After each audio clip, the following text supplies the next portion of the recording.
Good morning, everyone. Respect Pradhan Acharya, Guruji Gurma brothers sister, and respected food. Today I am celebrating Independence Day.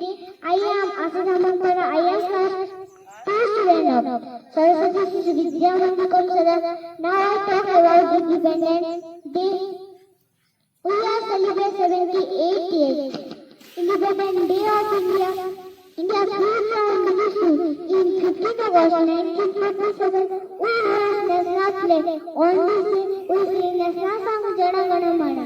On this day, many freedom fighters devoted their whole life for the independence of our country. We are grateful to our freedom fighters like Mahatma Gandhi, Subhash Chandra Bose, Rani Lakshmi Bai, Bhagat Singh, and all the freedom fighters, freedom of India.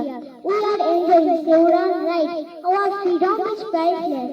Our brave soldiers fight continue on border to protect our country. This is a reminder of the value of freedom.